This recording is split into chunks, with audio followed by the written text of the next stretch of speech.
이제 오늘 이제 챕터 이제 2장 하는데요. 다양한 종교 이론입니다. 그 유럽에서는 기독교하고 일반 철학이 뒤섞여 있어요.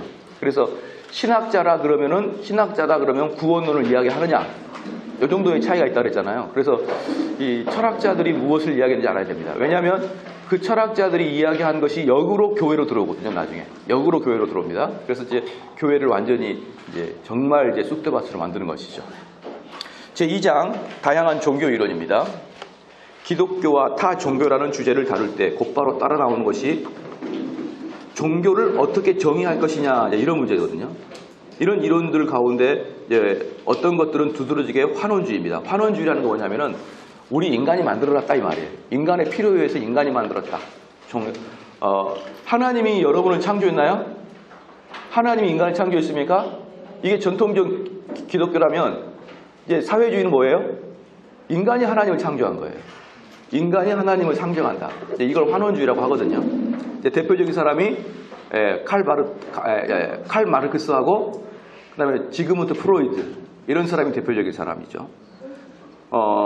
대체로 이 이론을 세운 개인이나 제도의 의제를 반영해 다듬어졌고요. 종교란 사회현상이자 인간의 사물로 다루는데 확고한 관심을 가지고 있고, 사회학자들 생각해요. 지금 사회학자들은 거의 대부분 인간의 필요에 의해서 종교가 만들어졌다고 생각하는 거예요. 여러분 속으면 안 됩니다. 종교를 이야기하고 그러잖아요. 근데 근본적으로 그들은 인간이 만들었기 때문에 더 깊이 들어가면 뭐예요? 실체도 없는 것들을 정신적으로 나약한 자들이 의지할 자를 찾아서 믿는 게 종교이기 때문에 종교인들은 나약하기 그지없는 거죠. 그들이 볼 때. 그죠?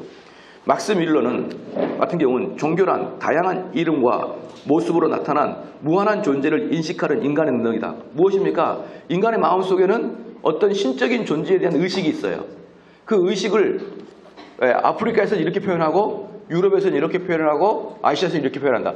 표현만 다를 뿐이지 그 속에 있는 신적인 것은 뭐하다? 동일하다. 동일하다. 그렇죠? 종교란 각 문화가 자기의 특정한 조건에 맞춰 동일하고 근원적인 초월적인 궁극에 보이는 응답이라고 주장하는 최근의 저술에도 이와 유사한 개념이 깔려있다. 이러한 이론은 현상과 본체를 나누고, 종교는 전자의 궁극적인 실제는 후자에 해당하는 것이라고 주장하는 한물간 칸트식의 구분이 지나치게 의존하는 것이라고 볼 수 있다. 종교에다가 칸트 이론을 적용하는 것은 일관성과 관련해 심각한 문제가 있을 수 있다고 보는 것이죠. 인류학을 전공하는 자들은 훨씬 더 사려 깊은 종교 모델을 제시했고, 현대 인류학과 종교사회학에서는 논의하는 중요한 문제가 종교를 기능적으로 정의할 수 있는지 아니면 본질적으로 정의할 수 있는지의 문제다. 기능적으로 정의한다는 뜻은 뭐냐면요, 그러니까 종교를 어떤 개념과 그 사회나 개인의 삶에서 담당하는 기능이란 관점이에요. 기능이란 관점. 우리 종교에도 기능이 있잖아요. 그래서 국가의 정치인들은 이 종교를 어떻게 보냐 그러면, 이 종교는 사회에 안정을 주는 그러한 중요한 요소다라고 종교를 보는 기능적인 거예요.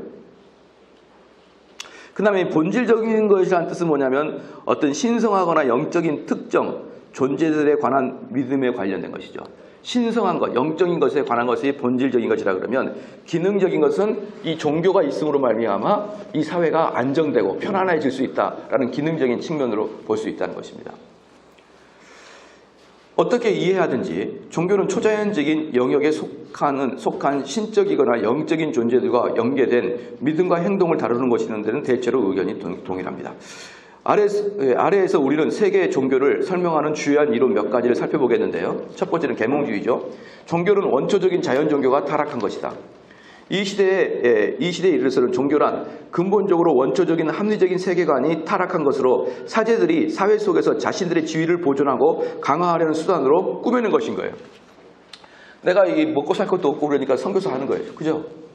맞습니까? 안 맞습니까? 내가 먹고 살 거 없으니까 목사하는 거예요. 그러다가 사람들이 덤비니까 더 강하게, 더 무섭게 이제 하는 거다 이 말이에요. 이들이 계몽주의가 봤을 때 누가? 종교인들이라는 것은. 자기 기득권과 자기 어떤 사제직을 유지하기 위해서, 그 사제직이 또한 권력화가 되잖아요. 그러한 것들을 유지하기 위해서 기득권을 대변하는 것이 종교다라고 이제 이야기를 하는 것입니다.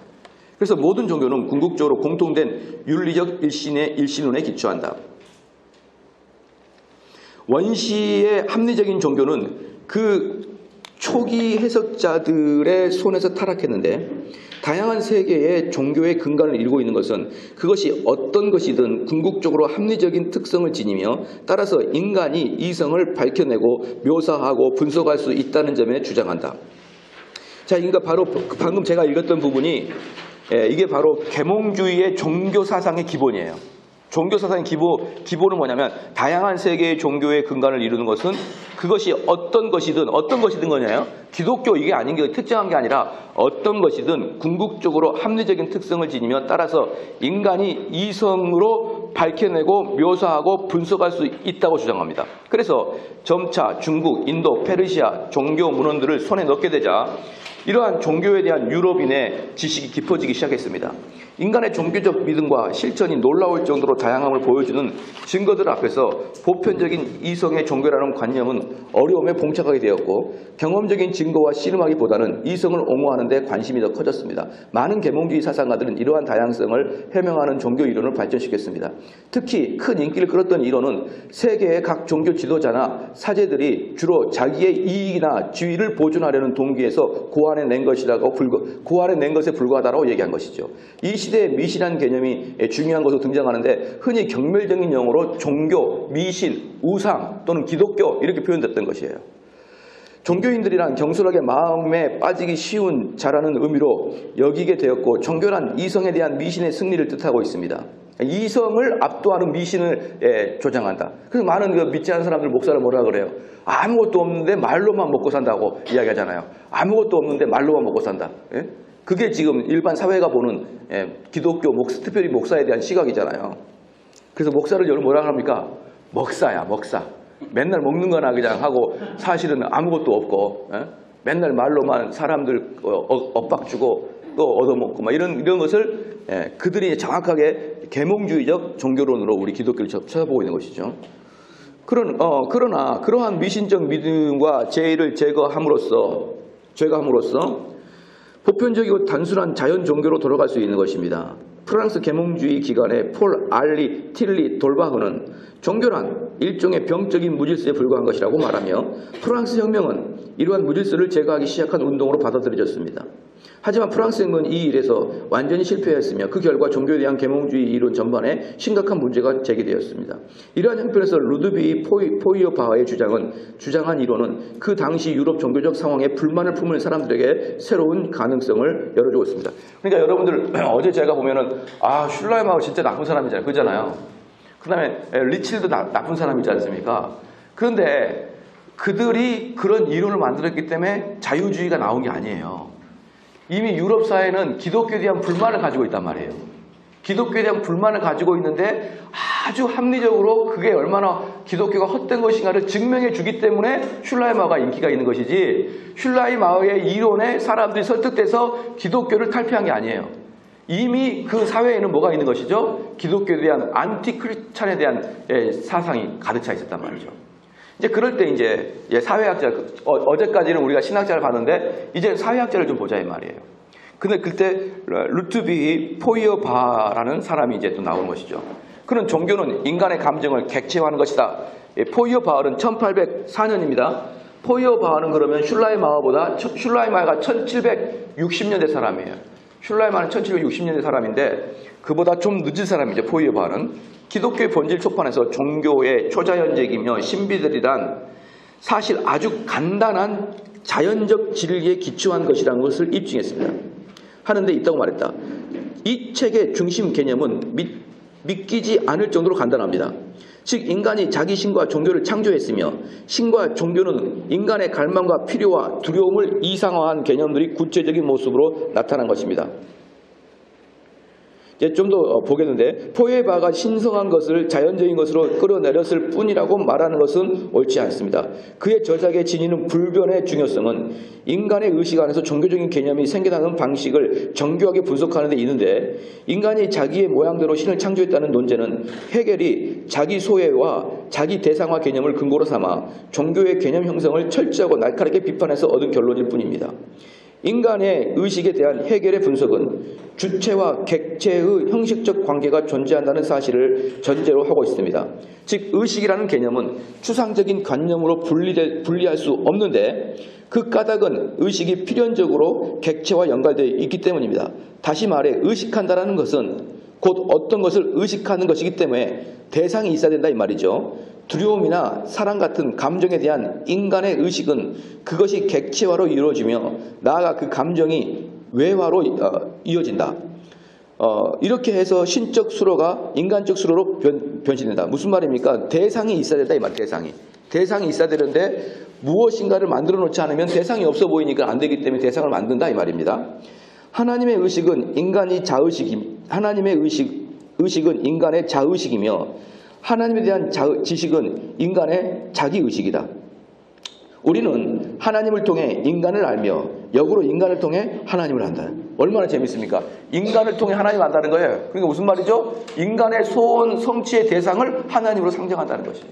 인간의 소원 성취의 대상을 하나님으로 상정한다는 뜻입니다.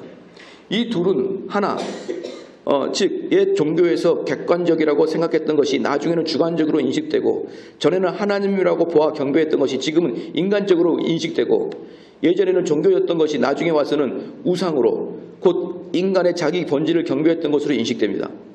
인간이 자기 자신을 객체화했지만 이러한 객체로서의 자신을 인식하는 데는 실패했습니다. 후기 종교는 이러한 절차를 밟음으로 종교에서의 모든 진보는 자기 인식하는 것입니다. 이건 뭐 어려운 말이지만 간단합니다. 종교란 뭡니까? 자기가 인식하는 거예요. 아유 나는 정말 왜 병이 생기지 않지? 그러면 내 병을 고쳐줄 수 있는 신을 만들어 버린 것이죠. 이걸 자기 인식화라 이랬어요.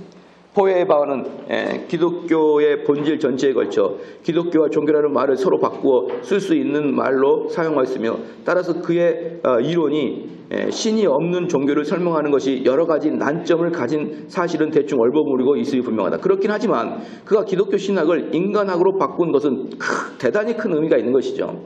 기독교의 본질에서 이루어진 가장 중요한 인신론적 분석은 종교적 개념 형성의 과정에서 감정이 담당하는 역할을 다룬 것으로 이러한 분석은 슐러의 마의 후기 자유주의 전통의 특징인 종교 감정에 기초한 이론을 중요한 영향을 줬다. 이 포웨 바흐는 결국 누구의 영향을 받은 겁니까? 슐러의 마의 영향을 받은 거예요. 이러한 분석은 포웨 바흐가 볼 때 기독교 신학에서 감정이나 자의식의 완화된 이미지를 가리켜 완전히 다른 절대적 실체라고 해석해 왔는데 사실 그것은 자기 감정에 대한 감정이다.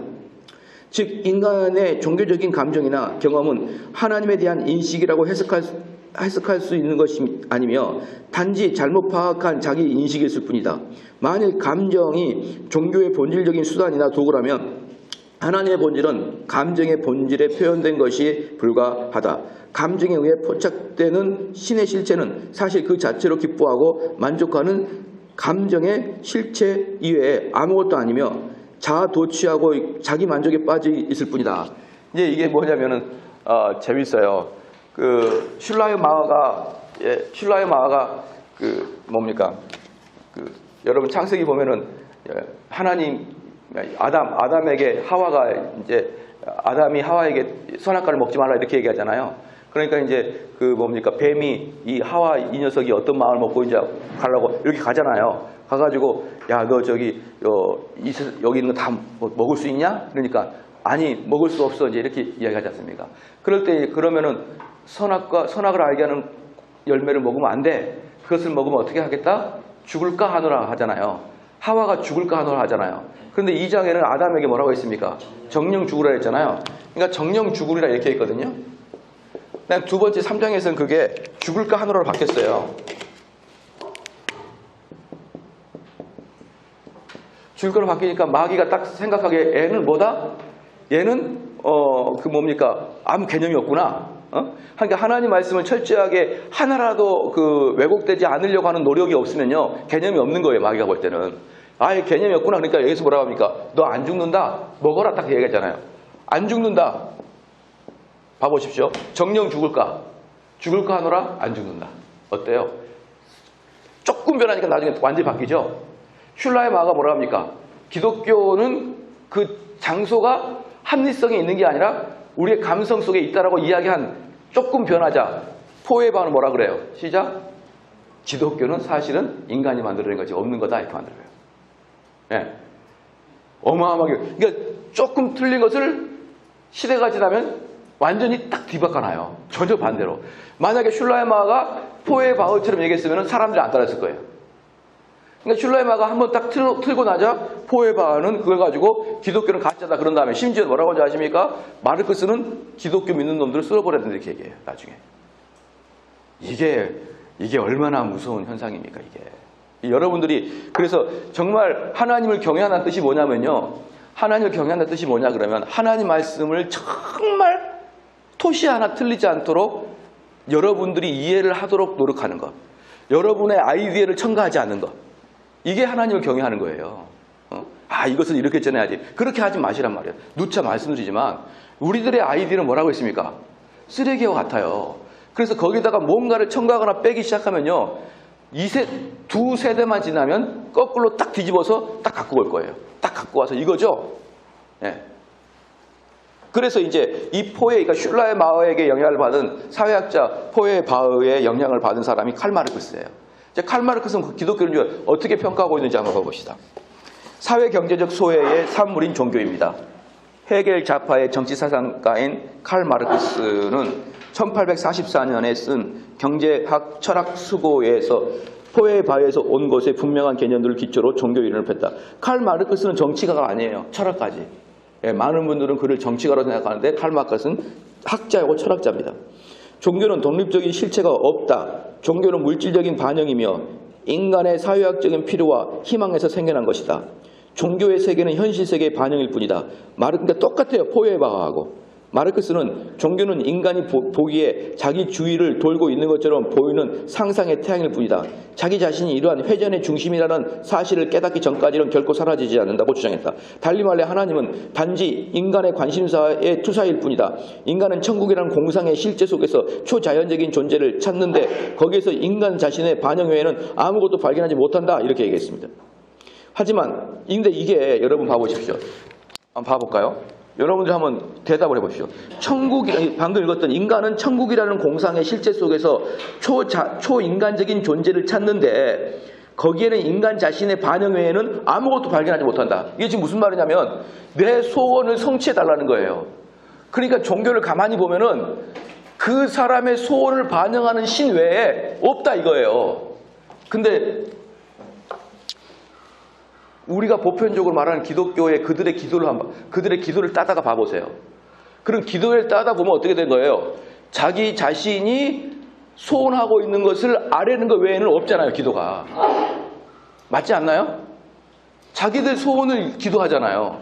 그러니까 마르크스가 이렇게 얘기하는 거예요. 너희들 종교, 너희들이 소원하는 것을 그냥 허공에 대고 아뢰는 거잖아. 그거 외에는 없잖아. 그렇게 얘기하니까 다 자기들의 문제를 해결하기 위해서 기도하는 사람이 할 말이 없는 거죠. 할 말이. 진짜 그러네? 종교라는 게 가만히 보니까 내 소원 성취네? 그럼 그 하나님이 있는 거 어떻게 알아? 모르지? 그 하나님을 너희의 소원 성취 대상으로 상정해 놓은 거야. 아니야? 그러니까 그럴 수도 있겠네? 그러면서 이제 깨닫는 거죠. 예, 이 우매한 제가 초등학교 4학년 때 좀 늦었죠. 제가 초등학교 4학년 때 비로소 산타크로스가 아니 계신 걸 알았어요. 그때 충격은 이루 말할 수가 없었거든요. 왜냐하면 맨날 크리스마스 때 24일 날 자고 일어나면 내 머리맡에 사탕 막 선물 있었거든요. 그래서 아버지 어머니가 이건 산타 할아버지가 주신 거다 막 그랬거든요. 근데 저는 분명히 받았거든요. 산타 할아버지가 나는 못 봤을 뿐이고 잘 때 왔다 가셨으니까. 근데 분명히 받았는데 학교를 가니까 이 세속화된 학생들이 산타 할아버지 없다 막 계속 그러는 거예요. 근데 1학년, 2학년 때는 그 믿음을 지키기 위해서 순교하는 마음으로 그가 싸웠죠. 그리고 4학년 때야 비로소 산타가 가짜라는 걸 깨닫고 그 충격은 이루 말할 수가 없는데 여러분 교인들의 대부분은 산타 할아버지가 하나님이에요. 하나님이 산타 할아버지 같아요. 실제로 존재하지 않아요. 정말 존재한다고 느끼지 않아요. 그런데 내 소원 성취를 빌어요. 여러분들 교회 몇 프로나 이런 범주에 포함됐다고 생각하십니까? 저는 상당히 많이 범죄에 포함됐어요. 왜냐 그러면 하나님 진짜 살아계시다 그러면 그렇게 죄짓지 못하거든요. 그렇게 죄짓지 못해요. 아니 계시다고 생각하니까 그렇게 죄를 짓는 거예요. 여러분 지금 한국 교회에 기도 모임이 쭉 줄었죠. 왜 기도 모임이 줄었을까요? 기도 모임 준 이유는 바빠서도 아닙니다. 기도 응답을 못 봐서도 아니에요. 무엇이냐? 기도의 대상이 없다고 생각하니까 기도를 안 하는 거예요. 즉 하나님이 있다고 생각하면 기도하죠. 여러분들의 교인들 중에, 여기는 모르겠지만 한국에 있는 교인들 중에 제가 이렇게까지 설교해도요 안 와요. 너희들 왜 기도 안 하는 줄 알아? 하나님이 없다고 생각하냐 기도 안 하잖아. 그래도 그 다음 주 안 와요. 기도 모임에. 아주 강박하고 사악하고 나쁜 놈들. 진짜 이 정대원의 그 생명을 빨리 단축시키려고 하나님 보내줘가지고 거기 앉아가지고 그렇게 제가 그냥 심장을 팍 찔러가지고 니네가 기독교인이야? 기도도 안 하면서 이렇게 얘기도 안 와요. 놀랍죠? 그리고 교회를 또 다녀요. 그렇게 욕을 퍼드시면서도. 스펄전이 그랬습니다. 기도하지 아니하는 설교자는, 기도하지 않은 설교자는 무신론 설교자다라고 했어요. 그러니까 설교는 얼마든지 기도 안 하고 설교할 수 있어요. 누구든지 공부해가지고. 근데 설교는 하는데 그 사람은 무신론자다는 거예요. 예. 근데 저희 교회도 가만히 보면은 주일 낮에는 약 300명 오는데 수요일 날 저희가 기도회를 하거든요. 수요일 날 예배 끝나고 예배가 1시간 정도 예배하고 1시간 정도 기도회를 해요. 한 2시간 정도 여기서 토탈 하는데 한 300명 그 가량이 주일날 나오는데 한 기도 모이면은 한 6, 70명 나올걸요? 그죠? 한 100명 미만, 100명 미만일 거예요. 한 6, 70명 나올 거예요. 6, 70명. 나머지 200명들 다 어디가 앉아있는 겁니까? 다 그 인간들, 그 쓰레기와 같은 인간들 말이에요. 예? 아주 나는 그 인간들은 아주 싫어해요. 아주. 나와야 될 거 아닙니까? 나와서 기도해야 될 거 아니에요. 응? 하나님이 살아계시다는데 왜 기도를 안 합니까? 기본적으로 뭐가 없기 때문에 그래서 시작? 신에 대한 의식이 없기 때문에 기도 안 하는 겁니다. 신에 대한 의식. 아시겠죠? 그럼 슐라 여기 그 마르크스가 뭐라고 합니까? 야 종교? 기독교? 야 어차피 너희 소원 성취하려고 부르시는 것이고 진짜 신은 있긴 있느냐? 딱 물어보니까 아 글쎄 내가 지금 생각해보니까 그 말이 일리가 있네? 이렇게 하면서 그냥 전부 다 쑥쑥 넘어가는 거예요. 마르크스한 다. 너희들의 소원 성취 아니냐? 자 봅시다. 자 그래서 천국이라는 공상의 실제 속에서 초인간적인 존재를 찾는데 거기에서 인간 자신의 반영 외에는 아무것도 발견하지 못하지 않느냐? 하지만 종교적 개념을 낳는 인간 본성은 앞으로 오십시오. 선교사님 앞으로 오세요. 여기 자리가 있어요. 여기. 하지만 종교적 개념을 낳는 인간 본성은 소외되었다. 소외 개념은 종교적 신앙의 뿌리를 설명하는 마르크스의 논의에서 매우 중요하다. 마르크스 논의에서 소외가 중요하다. 인간이 종교를 만드는 것이지 종교가 인간을 만들지 않는다. 종교는 자기 자신을 발견하지 못했거나 아니면 자기 자신을 잃어버린 사람들의 자의식이며 자존심이다. 참 이제는 대놓고 기독교가 가짜라고 이야기하니 참 이게 어찌된 일입니까 이게 대놓고. 응? 여러분들께 유럽 사람이나 서양 사람 만나면 왠지 그리스도인 같죠? 천만의 말씀이에요. 서양 사람들이 무슨 그리스도인이에요. 코 크다고 그리스도인입니까? 예. 걔들 보면요 다 마르크스 포의 마을 사상 다 꽉 차 있어요. 걔네들. 자, 종교는 사회 현상이지 소외의 산물이 사회 현상적 소외 산물이다. 종교는 그러한 소외에서 생겨나며 그와 동시에 대중으로 하여금 자신들의 상황을 인식하고 그에 대해 무언가를 행하는 것을 불가능하게 만드는 정신적 중독의 형태로 소외를 조장한다. 이게 마르크스가 바로 이 본문에서 기독교를 박멸해야 될 원흉으로 와요. 기독교를 뭐한다? 박멸해야 된다. 왜냐? 여러분들 설교할 때 이렇게 설교하죠. 지금 여러분들이 못 살아도 하나님 말씀대로 순종하고 살아가면 그 보상은 여러분에게 하나님께서 해주실 것인데 때로는 그 보상이 여러분의 죽음 이후에도 천국으로 보상합니다. 이렇게 이야기하잖아요. 결국은 우리 그리스도인들이 설교할 때 목사가 설교할 때 우리가 끝까지 하나님 말씀에 순종해야 되잖아요. 그죠? 그리고 우리를 화나게 하더라도 우리가 끝까지 참아야 되죠. 왜 참아야 됩니까? 우리는 천국에 보상이 되어 있으니까. 천국이라는 게 보장이 되어 있으니까 우리는 그것을 믿고 우리는 참아내는 것이고 우리는 그걸 믿고 우리는 살아가는 것이죠. 그죠?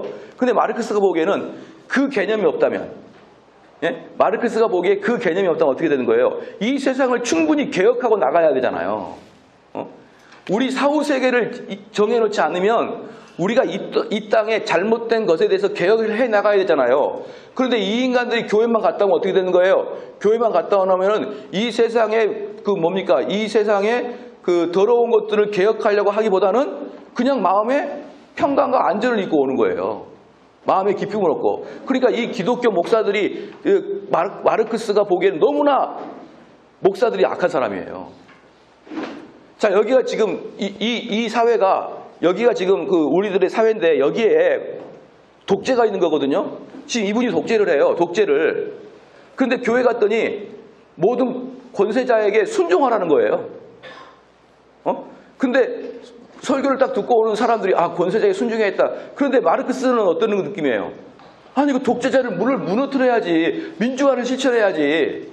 왜 가만히 있으라 그러냐. 이러면서 교회만 갔다 오면 사람들 마음이 너그러워지니까 마르크스의 개혁이 이루어집니까? 안 이루어집니까?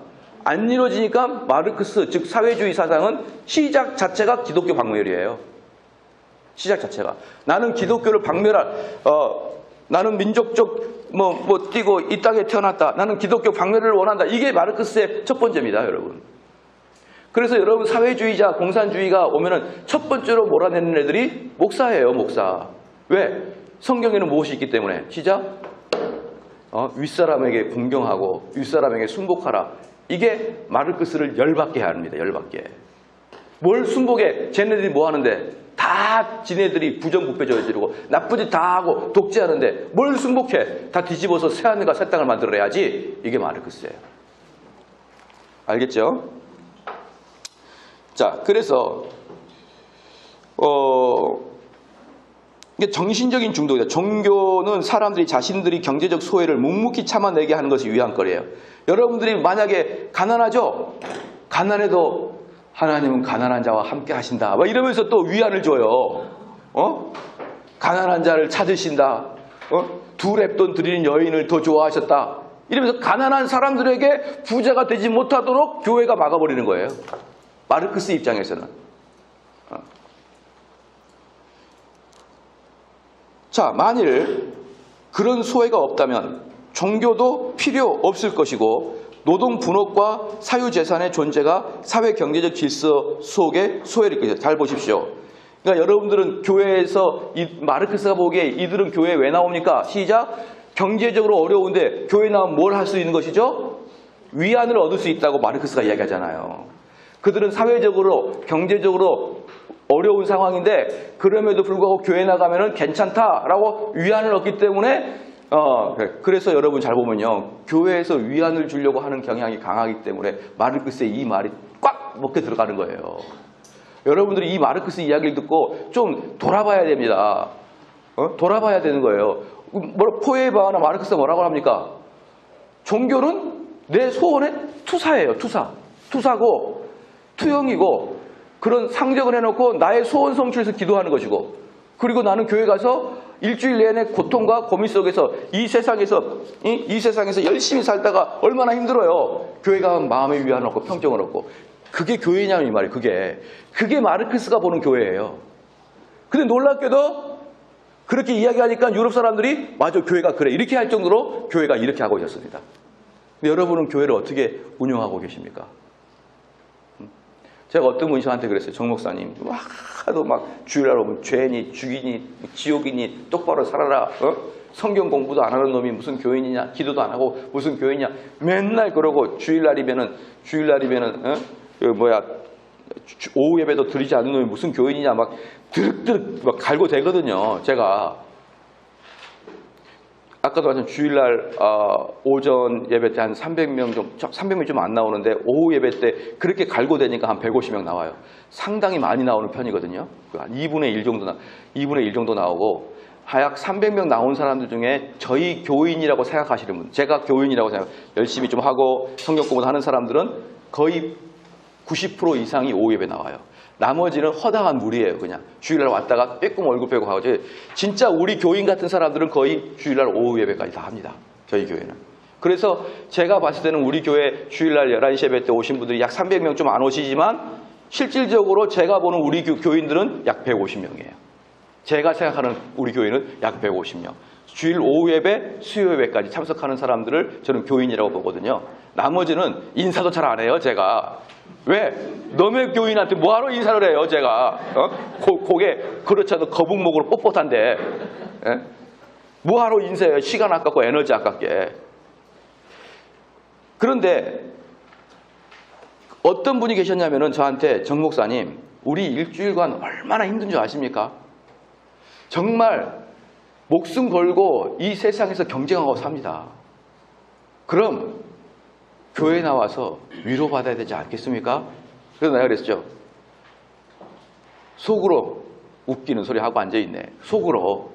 근데 겉으로는 그 참된 위로는 하나님 말씀 앞에서 회개하는 게 참된 위로입니다. 이렇게 얘기했죠.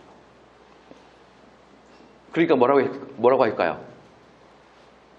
유구무원이죠. 어떻게 저한테 말발로 이겨먹으려고 와가지고 함부로 그렇게 얘기해요. 하나님께 회개하는 게 참된 평안입니다. 위로입니다. 그랬더니 아유 잘났어 이 표정으로 그냥 가는 거죠. 내가 뭔 말 하겠어 이러면 가는 거예요. 여러분 논쟁할 때 일단 제 이야기가 마음에 들지 않잖아요. 그럼 저한테 질문하잖아요. 그럼 제가 질문할 때 답을 해주면 그 사람이 대답을 못해요. 그러면은 아 이분의 이야기가 맞다 이게 아니에요. 잘났어 이렇게 가는 거예요. 그냥. 그게 악한 사람, 이미 삐뚤어진 마음의 전형적인 특징입니다. 전형적인 특징. 우리 교회도 그래요. 아니 성경에 그러잖아요. 수고하고 무거운 짐지다 다 내게로 오라. 내가 너희를 쉬게 하리라. 그렇게 한다고 딱 성경을 가져왔더라고요. 그래서 제가 그 밑에 구절 읽어보라고 했어요. 나의 멍에를 베고 배고라 그 말이 나와 있거든요. 근데 내가 끝까지 읽으시라고 거기까지 말고 끝까지 읽으시라고 했더니 끝까지 읽고 딱 성경에서 놔두고 그냥 가는 거예요. 그냥. 그래서 하여튼 나쁜 사람 많아요. 아주 나빠요. 그래서 네, 그러니까 근데 우리는 그렇게 한 주간 동안 열심히 고생하는 사람들에게 위로를 줘야 되는 것이 교회라고 생각하는 경향이 많다. 안 된다, 그럼 절대로. 알겠죠? 그리고 그게 마르크스가 교회를 희롱했던 아주 결정적인 근거였어요. 네? 이 세상에서 이 사람이 지금 힘들거든요. 힘든데 이 사람의 경제적 상황은 하나도 고려해주지 않고 그냥 하나님이 너를 사랑하셔. 가난한 중에서도 행복해. 이렇게. 여러분, 이 세상에서 제일 행복한 나라는 돈이 많은 나라일까요? 돈이 없음에도 불구하고 행복한 나라일까요? 시작. 돈이 없음에도 행복한 나라라고 말할 걸 생각하고 제가 물어본 거예요. 거짓된 영에 휩쓸려가지고. 그래서 뭐 행복나라 지수 1위 부탄, 뭐 스리랑카.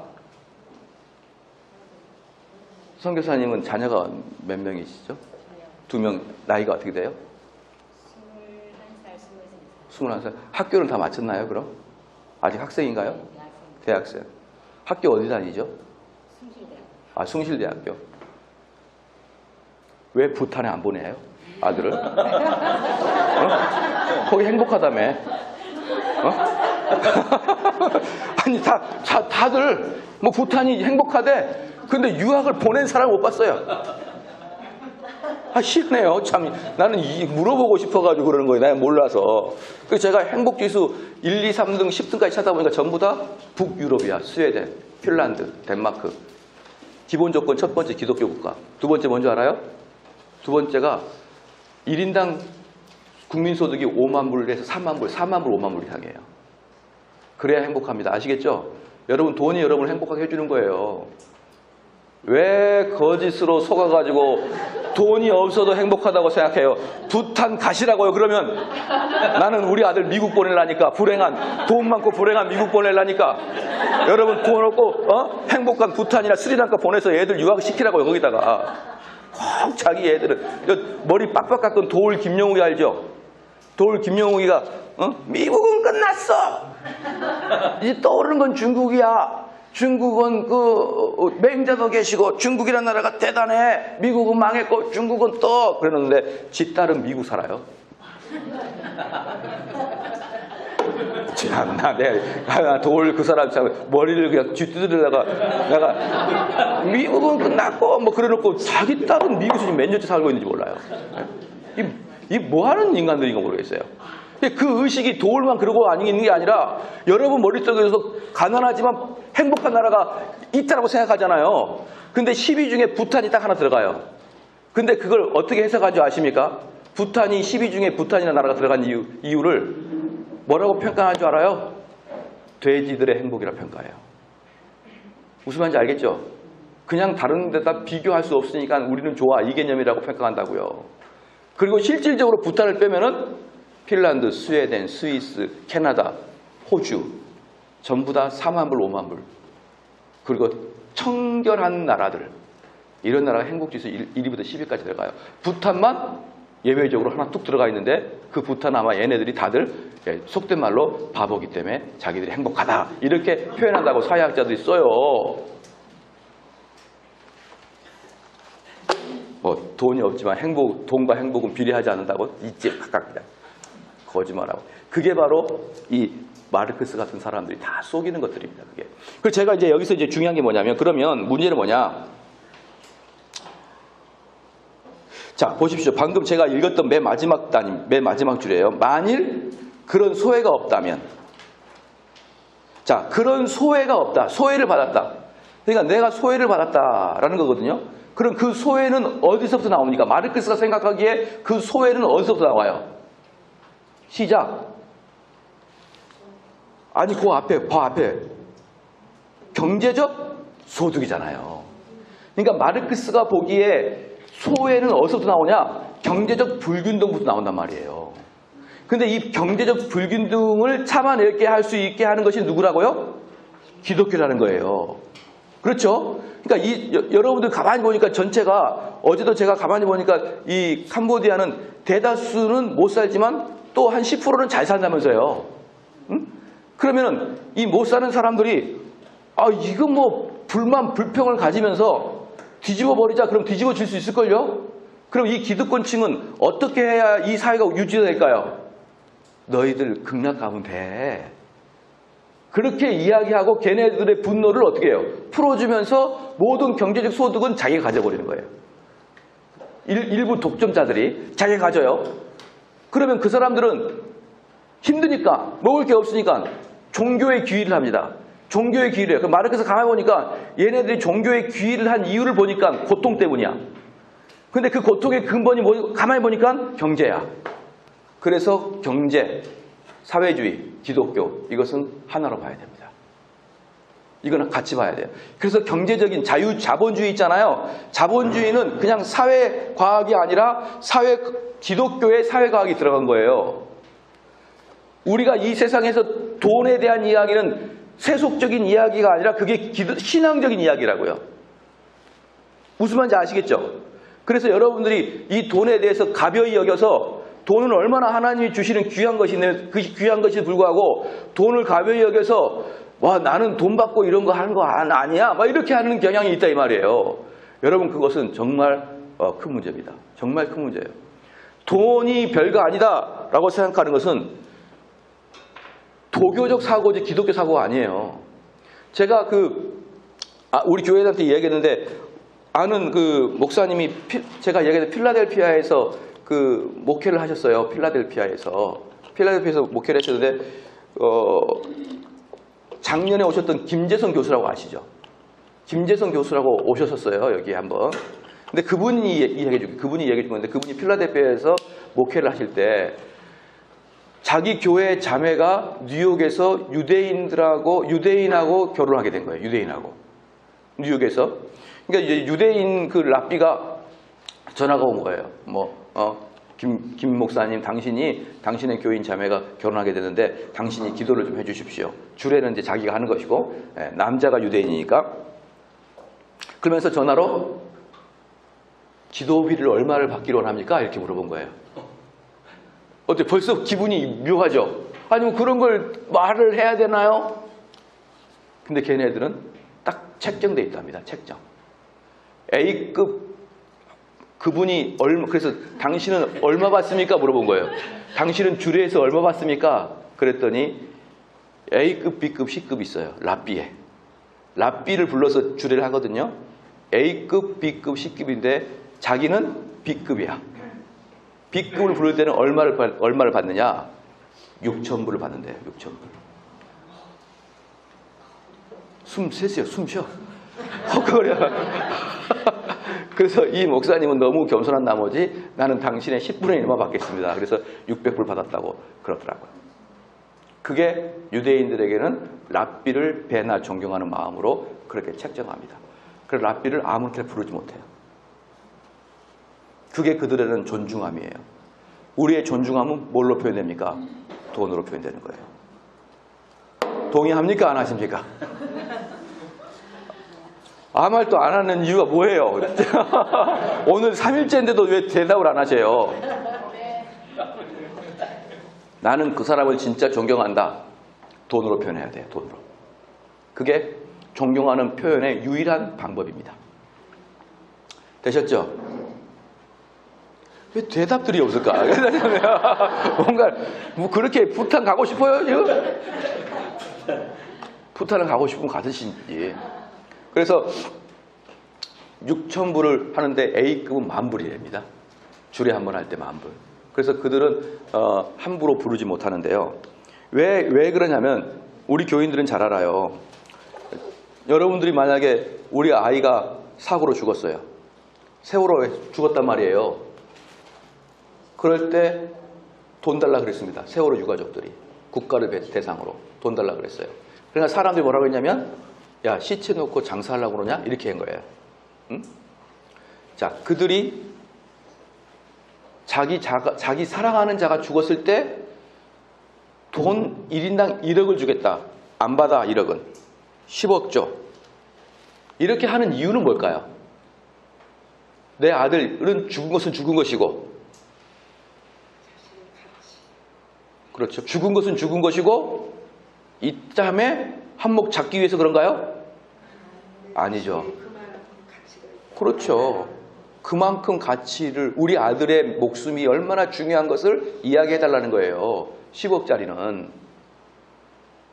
그러면 국가에서 그 사람한테 진심으로 대통령도 시작해가지고 모든 강요들이 진심으로 그 앞에서 90도로 죄송합니다. 죄송합니다. 이렇게 하면 됩니까? 안 됩니까? 안 돼요. 돈으로 와야 돼요. 돈으로. 그래서 여러분의 자녀가 희생되었을 때 그 희생에 대한 유일한 대가는 돈이에요. 돈 말고 뭐가 있죠? 뭐가 있어요? 진심으로 죄송합니다. 이런 거가 돈 말고 뭐가 있습니까? 보상금 외에 뭐가 있죠? 그거 보세요. 생명과 버금가는 게 돈이에요. 생명과 버금가는 게 돈이라고요. 그런데 그 돈의 개념을 여러분들이 동양적 사고로 돈을 이야기하지 않는 경향이 너무나 강해요. 우리 동양인들은 돈을 신처럼 여깁니다. 신처럼. 신. 그래서 여러분 예배 드릴 때 사람 많은 데서 예배 드리나요? 혼자 몰래 예배 드리나요? 혼자서 골방에서 신을 섬기고 혼자서 그 종교 행위에서 예배를 드리잖아요. 길거리에서 예배 드리지 않잖아요. 그러니까 사랑하는 사람이나 신을 섬길 때는 남들과 구별된, 그래서 하나님만을 볼 수 있는 그런 곳에서 예배를 드리거나 사랑하는 사람은 둘이만 있길 바라잖아요. 근데 여러분 돈도 신처럼 여기잖아요. 그죠? 어떻게 여기냐 그러면은 돈이 딱 있으면은 이렇게 안 세요. 이렇게 안 세고 어떻게 셉니까? 뒤에서 이렇게 세요. 남들이 보면 안 좋아요. 이렇게 해서 거의 돈을 신과 내 사랑하는 연인처럼 여기기 때문에 남한테 안 보이고 싶어요. 그런데 자기 속으로는 그러면서 겉으로는 내할 때 돈이 다가 아니야 이렇게 얘기합니다. 근데 여러분 이 땅에서는요. 생명을 대체할 수 있는 유일한 건 돈밖에 없다. 돈이 그렇게 중요하다. 근데 이 돈의 문제는 그래서 영적인 것이다. 아시겠죠? 돈의 문제는 영적인 것이에요. 그래서 기독교를 보자는 거야. 그래서 마르크스는 뭘 해버리면 누가 높고 누가 낮고 그러면 소외가 당하는 거예요. 어떤 사람은 한 번만 그 일을 해도 1억을 버는데 어떤 사람은 일주일 내내 피땀 흘려도 50만 원을 못 벌어요. 자, 그건 너무나 등차가 크잖아요. 그럼 그 차이에서 뭐가 일어나는 겁니까? 불만 불평이 일어나는 거예요. 그리고 또 소외가 일어나는 거야. 그럼 그 소외 상태를 회복하기 위해서 종교를 가는 거야. 그럼 무엇을 없애버리면 됩니까? 이 균형을 맞춰버리면 되는 거예요. 경제적인 균형을 맞춰버리면 종교는 자연스럽으로 없어진다. 이게 마르크스의 생각이었습니다. 그래서 유물론에서는 물질 세계에서 일어나는 사건이 정신 세계 안에다 그에 상응하는 변화를 일으킨다고 주장했습니다. 따라서 종교는 일련의 사회 경제적 조건들을 낳는 결과다. 그러한 조건들을 바꾸고 그 결과로 경제적 소외가 없어진다면 종교는 사라질 것이다. 종교는 더 이상 유용한 역할을 담당하지 못하게 될 것이며 불공평한 사회 조건에 종교를 낳으며 그 다음에 역으로 종교가 그런 사회 조건을 지속시킨다. 그러므로 종교에 맞서 싸우는 일은 종교를 정신적 향수로 사용하는 그 사회에 대응하는 간접적 투쟁이다. 종교에 맞서 싸우라고 해. 종교에 맞서 싸우라. 마르크스는 감히 이렇게까지 이야기하는 거예요, 이제. 마르크스는 종교가 소외된 사람들의 삶에서 느끼는 욕구를 충족시키는 종교는 계속해서 존재할 것이라고 주장합니다. 종교에다가 현실 세계를 반영하는 일은 일상적인 생활의 실제적인 관계 속에서 인간이 다른 인간 및 자연과 완전히 합리적이고 이성적인 관계를 맺을 수 있을 때에야 비로소 멈추게 된다. 포에의 바울은 종교란 인간의 소원의 투사이며 영원히 쏟아낸 슬픔을 표현한 것이라고 주장했다. 마르크스는 이러한 해석에 동의한다. 그러나 그의 논점은 훨씬 더 과격하다. 이제 더 과격해요. 슬픔과 불공평에서 어떻게 종교가 생겨났는지를 해명하는 것만으로 충분하지 않고 그 세상을 바꿈으로써 종교의 뿌리를 제거할 수 있다. 여기서 언급해야 할 중요한 사실은 포에의 바하가 종교의 기원을 분석하는 데에서는 옳지만 그렇게 파악한 기원을 어떻게 종교를 제거하는 결과를 연결할 수 있는가에 대해서는 제대로 규명하지 못하고 있는 것이 마르크스의 판단의 점이다. 이러한 통찰이 널리 인용되는 그의 포에의 바에 관한 11번째 태제의 바탕에 깔려 있습니다. 철학자들은 세계를 여러 가지로 해석했을 뿐이다. 그러나 중요한 건 세상을 변화시켜야 된다. 세상을 변화시켜야 되는데 기존 세력은 변화가 되길 원합니까? 안 합니까? 세상을 변화시켜야 되는데 권력자들은 세상이 변화되길 원합니까? 안 합니까? 그러면 그들은 어떤 존재예요? 세상을 변화시키지 못하게 하는 적폐 세력이죠. 그렇죠? 그렇기 때문에 사회주의는 항상 누가 생기게 돼 있다? 적폐 세력이 생기게 돼 있다. 정의를 실현하고 싶은데 정의를 막아버리는 기득권자들은 적폐다. 그 중에도 적폐 중에 적폐는 기독교다. 왜냐하면 기독교야말로 우매한 민중들을 너희들 괜찮아 이렇게 이야기해줘 버리는 것이다. 여러분 이제 마르크스가 어때요? 완전히 대놓고 이제 근데 마르크스에게 영향 준 게 누굽니까? 포에바흐. 포에바흐 영향 준 누구예요? 슐라이마도 영향 준 누구예요? 칸트. 이 인간들 말이에요. 이 인간들. 유영철이가 나쁩니까? 슐라이머가 나쁩니까? 여러분들은 유영철이는 죽여야 된다 그러면서도 슐라이머에 대해서는 별 생각을 못해요. 근데 슐라이머가 훨씬 더 나쁘죠. 훨씬 더. 조직폭력배가 훨씬 더 선하죠. 조직폭력배는 이런 것을 만들어내지 못하잖아요. 주먹만 좀 쓸 뿐이지 이런 정신적 세계를 못 만들잖아요. 그런데 이들은요 유럽을 다 잡아먹는다니까요. 유럽을. 그래서 폭력범보다 그 독재자들은 폭력자들은 죽이지 않아도 사상범은 죽여요. 사상범. 그게 더 무서운 줄 아니까. 지그문트 프로이트 소원 성취로 종교. 앞에서 우리는 하나님 개념이란 인간의 근원적 열망과 욕구의 투사를 토대로 인간이 이거 제가 이게 만들어낸 거. 아, 감사하네요. 이게 오기 전날까지 타이핑을 했어요. 엄청나게 제가 바빠가지고 그래서 날듯이 쳐가지고 이렇게 오타가 있는 것인 걸 좀 좀 인정해 주십시오. 투사를 토대로 인간이 만들어내는 것이라는 포에바의 급진적 이론을 살펴보았고 포에바의 기본 개념을 오스트리아 정신분석가 지그문트 프로이드가 받아들였다. 어때요? 이제 포에바를 사회경제학적으로 누가? 사회경제학적으로 마르크스가. 자, 인간 심리학적으로는 프로이드가 딱 받아들여요. 포에바를. 정말 미치겠어요, 제가. 포에바의 기본 개념을 오스트리아의 정신분석가 지그문트 프로이드가 받아들이고 새로운 방향으로 발전시켰고 내가 한 일, 그러니까 내가 펼친 이론에서 유일하게 새로운 것은 나보다 앞선 선배들의 비판에다가 약간 심리학적 근거를 더 붙인다라고 말할 정도로 프로이드의 이론들은 전부 다 포에바 및 슐러의 마우로프 원고예요, 다. 사실 포에바의 투사라든가 소원 성취의 개념은 오늘날 포에바의 원래 형태로 보다는 프로이드식 개념을 통해 가장 잘 알려져 있습니다. 프로이드는 종교는 환상이며 그것이 큰 힘을 휘두르는 것은 우리의 본능적 욕망과 딱 맞아 떨어지기 때문이라고 말하는 것이고요. 프로이트 이론에서 가장 힘있는 논의는 환상의 미래에서 볼 수 있는데 이 책에서 그는 매우 강한 환원주의적 종교론을 펼쳤고 프로이트에게 종교적 개념은 환상적이며 인간의 가장 오래되고 가장 강하고 가장 긴급한 소원의 성취인 것입니다.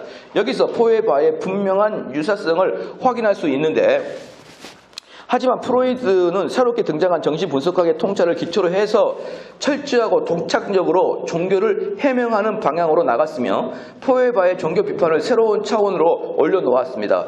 환상은 고의적 속임수가 아니고 그것은 인간의 무의식 속에서 자기의 깊은 갈망과 욕구를 성취하고자 애쓰는 중에 생겨난 개념들인 것입니다. 마르크스는 이러한 갈망이 사회적 소외에서 비롯된 비극적 결과로 보고 있으며 이 갈망을 제거하기 위해서는 사회의 변혁이 필요하다고 주장하고 있으며 이에 반해 프로이드는 이러한 갈망의 뿌리가 사회가 아니라 인간의 무의식에 있다 이렇게 얘기한 거예요.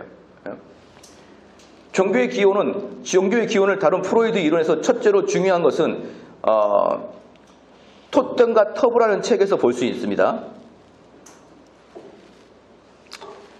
초기에 프로이트는 종교제의들의 그의 신경증 환자들이 보이는 강박적 행동과 비슷하다는 견해를 제시하면서 종교란 기본적으로 강박 신경증에 왜곡된 형태라고 주장하고 있어서 그는 주장하기를 모든 종교에서 핵심이 되는 요소인 아버지상, 그 아버지상이 누굽니까? 하나님으로부나 예수 그리스도 이런 분들이에요. 가장 아버지상에 그의 숭배 능력 있는 영들에 대한 믿음, 적합한 제의에 대한 관심이라 말했습니다. 프로이트의 역사적 설명에 따르면 종교는 내적인 심리적 압박들을 통해 나타나는데 이런 압박은 복잡하게 진화해온 인간의 역사를 반영하고 있습니다. 특히 프로이드는 하나님에 대한 믿음의 기원을 아버지상에 대한 인간의 욕구에서 찾습니다. 봐보십시오. 여러분 여기서 진실되게 손을 들어야 돼요. 진실되게. 자, 예수전도단 출신 손 들어보십시오. 괜찮아요. 들어보십시오. 아니면 훈련 받았다. 예전단에서. 예, 훈련 여기서 받으셨고, 안 받으셨고요. 예, 여기 받으셨고, 예, 어디까지 받으셨어요? 예, 어디까지? 잠깐 아시는데, 잠깐 나이 났습니다. 예, 잠깐 아시년에. 자, 그때, 혹시, 수업 중에 프로이트에 대한 이론을 좀 배운 적 있나요? 안 배웠나요? 락항 이론은요? 내적 치유 받으셨나요? 내적 치유 받으실 때 이런 이야기 들어봤나요? 나는 하나님 아버지를 도저히 아버지라 부를 수 없어요. 왜냐하면 내가 어릴 때 아버지가 너무 독했거든요. 아버지가 나를 너무 억압해가지고 나는 하나님에 대한 아버지상이 왜곡되어 있어요. 이런 얘기 들어보셨나요? 다림줄 강의. 주로 그렇게 얘기하거든요. 내가 하나님을 잘 섬기지 못하는 것은 어릴 때 아버지에 대한 인상이 너무 좋지 않아서. 내가 하나님 아버지라고 그러면 그 아버지에 대한 인상이 안 좋은 거예요. 그렇죠?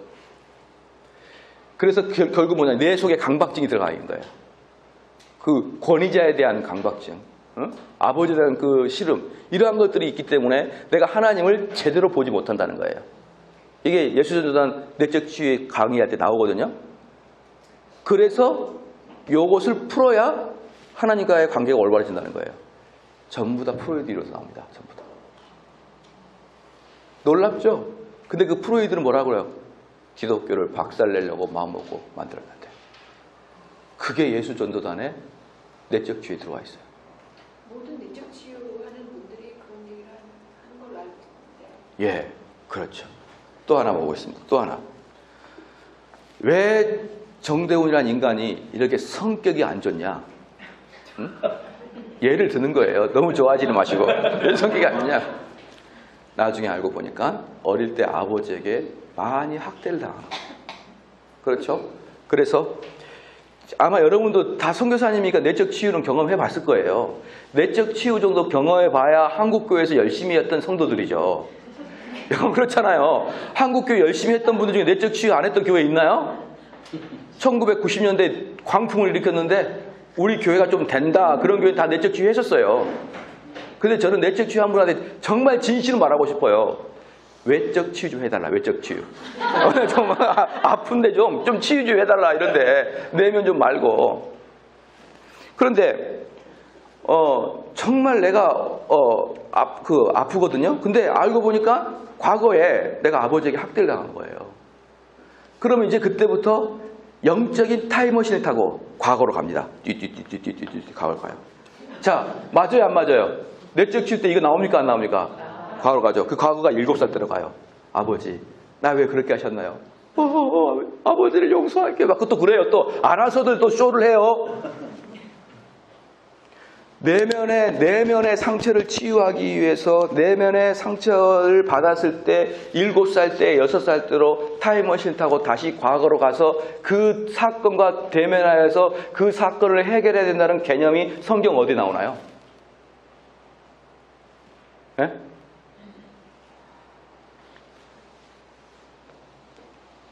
왜 대답을 안 했어요? 내적 치유 한 번씩 받아보신 분들이 왜? 없죠? 성경에 없죠? 근데 왜 합니까? 프로이드가 하라고 하니까. 프로이드가 그렇게 시켜놓으니까. 그렇게 하는 거예요. 프로이드 누굽니까? 포헤의 바헤의 제자, 슐라의 마헤의 제자, 마르크스의 친구, 기독교 박멸론자. 이걸 듣고 심리학을 해서 내적 치유한다고요? 한숨이 나오는데 참겠습니다, 제가. 여러분, 내적 치유 하지 마십시오. 아시겠습니까? 왜 대답을 왜 이렇게 못하세요? 내적 치유 하지 말고 제발 외적 치유 해달라. 외적 치유. 안진병이 일으켜주고 장님 눈도 뜨게 좀 해주고 실제로 그런 건 하나도 안 하고 내면의 아픔이나 만지고 앉아. 모세야 네가 어디서 있느냐? 하나님 무엇입니까? 네 신발을 벗고 와라. 그랬죠?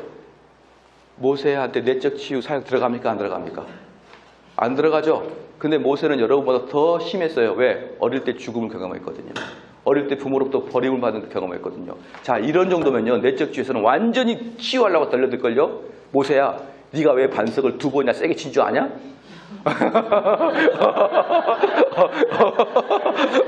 가가지고 너 이렇게 화가 나는 줄 알아? 너요 어릴 때야 엄마로부터 갈대산에 떠들려 갔잖아. 그때 네 마음속에 치명적인 무의식 속에 상처가 들어갔다. 그거 치유하자. 그 모세가 또 뛰뛰뛰다 가는 거야. 어머니 왜 나를 그때 버리셨나요? 제정신 좀 차립시다. 우리 기독교는 그런 게 아니에요. 기독교는 지금은 내적 치유가 조금은 이제 사그라드는데 하여튼 90년대 2000 초반에는요. 내적 치유 안 하는 사람이 없었고 내가 좀 교회에서 열심히 한다. 내가 좀 선교사 좀 하겠다. 이런 분들이 내적 치유 경험 안 해본 사람이 거의 없어요. 저는 안 했어요. 왜? 믿음이 없었거든요. 저는 저번에 말씀드린 신학교도 억지로 갔다니까요. 전혀 하고 싶냐. 모든 기독교의 모든 프로그램을 저는 하나도 안 했었어요. 오히려 잘 됐어요. 지금 생각해보니까 20살 때부터 27살까지 주일날 잠을 자지 않은 적이 한 번도 없어요. 항상 잤어요. 저는 항상 딱 설교를 10년 동안 하나도 안 들었어요. 그래서 하나도 안 듣고 하나도 한국교회에서 하는 거 하나도 안 하고 오직 가만히 있었어요. 그리고 10년 지나고 나니까 사람들과 나하고 생각이 완전히 달라진 거예요. 그때 저는 이제 그때 청교도를 만났거든요. 아무것도 없는 상태에서. 아무것도 없는 상태에서 성도 딱 만났는데 어라? 이거 내가 듣는 거랑 전혀 틀리네. 이렇게 하면서 제가 들어왔죠. 저는 한국 교회에서 80년, 90년, 2000년 초반에 유행했던 것들 하나도 영향받지 않았습니다. 왜요? 믿음이 없었거든요. 잤었거든요. 어떠한 그 예수전도단이나 무슨 CCC 어디나 화요 모임이나 모교 집회나 하나도 안 나갔어요. 모든 사람들은 다 나가는데 저는 하나도 안 나갔어요. 왜? 자야 되니까. 그리고 나서 지금 보니까 그때에 하나님이 나를 재우지 않았나 이런 하나님이 나를 물들지 않게 재우지 않았나 하는. 제가 그리고 한번 하도 졸고 이러니까 내 아는 분들이 몇 분 나를 데리고 내적 치유 가셨어요.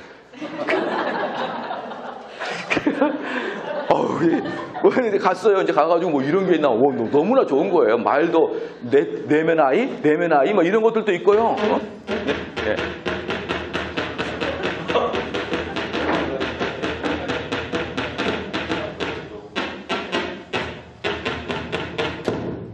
예. 예. 내면 아이 이런 것도 있고, 뭐 속에서 네 아이가 울고 있다, 뭐 이런 얘기도 있고 아주 신기한 이야기들 많아요. 그래가지고 야 이게 바로 이게 원누리교회 기독교구나 이제 느꼈어요. 그러니까 원누리교회가 부흥하지. 우리 교회는 완전히 그 뭡니까 냄새 나고요, 지하고 그래요. 저희 교회 그 전도사 한 명이 어릴 때부터 저희 교회 유치원 때부터 저희 교회 다녀서 전도사가 됐어요. 걔가 대학교 들어가서 저한테 찾아왔어요. 목사님, 나 삼성제일교만 다니니까 다른 교회도 좀 구경하고 싶어요. 그래서 그래 갔다 와라 그랬어요. 갔다 왔는데 전화가 와서 깜짝 놀랐어요. 뭐라고? 아니 어떻게 교회 본당이 지상에 있어요?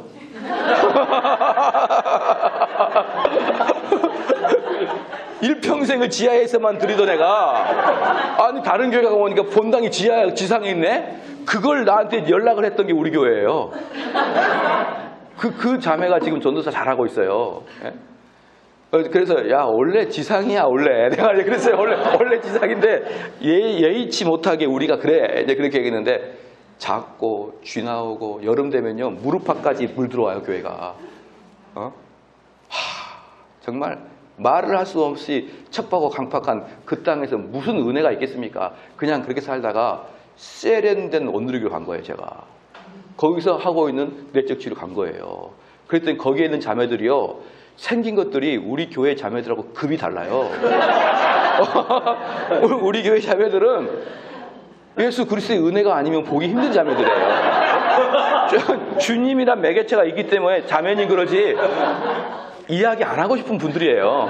근데 원누리교회 가니까 이게 보통 멋있는 게 아니고 딱 그 사람 전부 다 똑같은 마음으로 너무나 진지하게 내적 치유를 받는데, 제가 딱 내적 치유를 받는데 그분이 나한테 하는 말이, 그분은 또 예언의 은사까지 있었어요. 당신 목사 아들이지 그러더라고. 어떻게 아셨냐 했더니 얼마나 무서웠는지 몰라요. 목사 아들. 그래서 지금 생각해보면 대충 두둑이 딱 맞출 수는 있을 것 같아요. 딱 보면은. 그래서 너 어릴 때 아버지한테 고통받았지. 아버지가 교회에서는 은혜스럽게 하다가 집에 와서 너 때리고 그랬지. 네, 맞아요. 그때부터 이제 막 3박 4일 동안 집중적으로 이제 아버지에 대해서 내가 용서하는 막 가졌어요.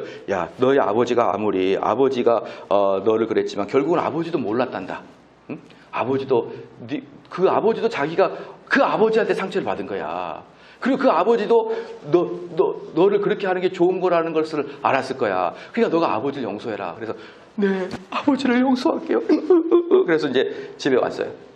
집에 딱 와서 밥을 먹는데 우리 어머니가 너는 왜 공부하라고 맨날 잠만 퍼자냐? 왜 이제 대학생 때 취미가 잠자는 거였거든요. 왜 잠만 퍼자냐? 그랬더니 제가 갑자기 확 화가 나는 거예요. 화가 딱 나더니 먹다가 아버지 그때 7살 때 왜 저한테 그러셨어요? 우리 아버지가 밥 먹다가 툭 치면서 뭐 이 자식아. 여러분 내적 치유 받으면요 제가 확실하게 말씀드릴게요. 내적 치유 받잖아요. 부모랑 원수 됩니다. 해보세요. 부모랑 원수 되나 안 되나. 그죠? 자기가 부모를 아무리 용서한다고 마음을 먹지만 자기의 감정이 또 우울해지거나 또 자기의 삶이 잘 못 가거나 삐뚤어지면 이거 아버지 때문에 그런 거야. 또 생각도 나요. 그래서 아버지하고 원수돼요, 여러분. 근데 그걸 한다고요? 내적 치유를? 과거로 돌아간다고? 여러분 자녀 키워보셨죠? 자녀가 100개 잘못하면 한 번이나 혼내잖아요. 99번 참고. 근데 자녀는 그 한 번 혼낸 걸 기억해요. 그래서 아버지가 가해자고 자기가 피해자야. 근데 사실은 알잖아요. 우리 자녀가 나를 가해하는 거 알잖아요. 자녀가 나를 속상하게 하고 자녀가 나를 열받게 하고 응? 자녀가 나한테 대항하고 근데 10번 참다가 한 번 혼내요. 근데 자녀들은 자기가 가해한 것을 꿈에도 못 생각해요. 그리고 한 번 혼냈던 것만을 확장 보도 생산해가지고 아버지 왜 그러셨어? 그러고 덤벼들어요. 그것을 누가? 내적 지휘 간사들이 그렇게 만들어줘요. 너는 쉽게 말해서 너는 가해자가 아니야. 너는 피해자야. 이걸 심어준단 말이에요. 내적 지휘. 맞습니까? 안 맞습니까? 맞습니까? 안 맞습니까? 자, 여러분 사역에 내적 지휘 하고 계신 분 계셨죠? 지금은 좀 유행이 떨어졌나요? 절대 하지 마시고 그런 것은 프로이드의 나쁜 것에서부터 나왔다는 것을 여러분이 아시면 깜짝 놀래요. 깜짝 놀랍니다. 깜짝 놀랍니다. 자, 그 다음에 프로이드의 역사적 설명에 따르면 종교는 내적인 심리적 압박들에 의해 나타나는데 이러한 압박은 복잡하게 여기 했군요. 그다음 그 옆으로 좀 빗게 써진데 아버지 나를 지켜주실 거야. 아버지는 힘이 있어. 따라서 인격적인 하나님에 대한 믿음은 유아적인 착각에 불과하다. 종교는 원망사고하며 환상이다. 그러므로 하나님에 대한 믿음의 심리적 뿌리는 인간의 강력하고 무의식적인 욕구들의 투사 속에서 찾을 수 있다. 하나님은 보호와 안전을 바라는 억압되고 무의식적인 유아기적 갈망에서 비롯되는 소원 성취라고 볼 수 있어요. 그러니까 프로이트, 포에바, 마르크스 전부 다 신앙을 소원 성취라고 이야기합니다. 소원 성취. 이 소원 성취가 종교다라고 할 때 유럽에 있는 교인들이 반박을 못했어요. 반박을. 왜? 다 소원 성취하고 있었으니까 그때가. 우린 한국 교회는 그럴까요? 안 그럴까요? 그렇죠. 그렇죠. 따라서 종교적 믿음이란 어린아이가 겪는 무력감 같은 것이 뿌리를 두고 있으며 이러한 감정은 외부의 위험이나 내적 충동, 죽음의 공포와 마주설 때 나타납니다. 어린아이들이 부모에게 위험에서 보호해 주기를 바라는 것처럼 성인이기에도 이러한 유아기적 사고방식이 나타납니다. 어른들은 어린 시절 가정에서 하나님 비슷한 것을 가져본 경험을 기초로 자기를 위한 하나님을 창조된다. 그런데 어릴 때 아버지가 포갑되면 어떻게 되는 거예요? 폭력적인 하나님으로 보인다 이 말이에요. 내적 지혜의 핵심이 그거예요. 그럼 그 아버지의 상을 다시 원상 복귀하려면 그 아버지께로 다시 돌아가야 된다. 타임머신 타고. 그게 내적 지혜의 원리거든요. 그게 프로이드의 치유 방법이기도 하고요. 그게. 프로이트의 이론이 문화에 끼친 영향은 참으로 방대하고 특히 북미에서 두드러졌고요. 북미에서 두드러졌답니다. 미국에서요. 미국에서. 1920년 무렵부터 프로이트의 종교 이론이 미국의 지식인들 사이에서 큰 힘을 발휘했고 최근에는 포스트 모더니즘 사상가들을 능가하는 인기를 끌었고 프로이트는 당대의 문화적 의제를 새롭게 이끌었으며 그는 일개 인물이 아니며 총체적인 여론 자체라 칭찬할 만한 말이 헛되지 않을 것입니다. 그러니까 이 프로이드는 그냥 한 인간이 아니다. 어떤 인간이다? 현대인들의 모든 사고를 지배하고 있는 게 프로이드예요. 프로이드. 한 인간이 아니다. 프로이트는 억압되고 숨겨진 인간 정신의 비밀을 과학적으로 풀어놓았으며 그래서 인간의 확신과 희망을 품고 게다가 종교 없이도 자신의 미래에 마주설 수 있게 해준다고 인정합니다. 여러분 억압하지 않죠. 만약에 여러분 자녀가 교회를 가기 막 싫어해요. 가자 그럼 짜증을 내요. 화를 냅니다. 그럼 억압적으로 얘를 교회 데려가면 됩니까? 안 됩니까? 어? 그걸 취업해서 데려가야죠. 근데 여러분 마음속에 이런 마음이 생기죠. 혹시 이러다가 얘가 마음속에 억압이 돼서 기독교를 더 싫어하지 않을까? 이런 마음이 있잖아. 이 원리가 누구부터 나온 거라고요? 프로이드. 억압에 의해서 우리가 상처를 받고 쌓아놔서 그게 터지는 것이다라는 거예요. 터지는 것이다. 아시겠죠? 억압에서. 여러분들 만약에 자녀들이 신앙생활 안 한다. 그러면은 그냥 채찍으로 두들겨 패야 돼요. 채찍으로. 채찍으로. 아시겠죠? 채찍으로 패야 된다. 우리 교회에 이제 고등학교 2학년 학생이 하나 있거든요. 고등학교 2학년 찬주라는 애가 있는데요. 걔가 5살 때부터 게임을 하네요. 5살 때부터. 벌써 이 천재들은 남다른 거잖아요. 5살부터 게임을 하는데 5살부터 게임에 능한 애였거든요. 근데 걔가 우리 교회 올 때 6학년이었어요. 6학년인가 중학교 1학년 그랬어요. 완전히 정신이 완전히 없는 그냥 껍데기가 딱 나 앞에 서 있는 거예요. 껍데기가. 눈은 동공이 흐려져 있고 이러고 있는 거예요. 그래서 어머니가 이제 찔찔찔 하면서 그러는 거예요. 목사님 이 인간을 살려줘야 됩니다. 그랬더니 내가 산주야 너 제정신 차려라 했더니 뭐라고 하지 알아요? 예. 말하지 말라는 거야. 귀찮으니까. 뭐 하라. 예. 이러고 있는 거예요. 근데 그 인간을요, 중학교 때부터 분이엘 대학을 어머니가 쥐패서 데리고 왔어요. 쥐패서. 그리고 걔가 어느 정도냐면 중학교 때까지, 중학교 그렇게 하다가 고등학교 딱 일주일 가더니 학교 그만둬 버렸어요. 학교 마음에 안 든다. 그러니까 또 엄마가 울고 와가지고 왔어요. 그런데 분이엘 대학을 중2, 중3, 고1 들면서 얘가 변하여 눈이 새 사람 되었다. 그때는요, 이러다 지금은 안녕하세요. 그래요. 심지어 걔가 지금 프로게이머가 됐거든요. 프로게이머가 됐는데 목사님 하고 싶다 그래요, 지금. 예. 그래서 저는 그가 입이 터져 한마디도 안 했거든요, 걔는. 교회에서 한마디도 안 했어요. 근데 어느 날부터 안녕하세요. 입을 열어요. 그건 내가 벙어리에 입을 뜨게 해준 기적이다라고 하죠. 예. 근데 걔네 엄마가 걔를요, 정말 사생결단하고 때렸습니다.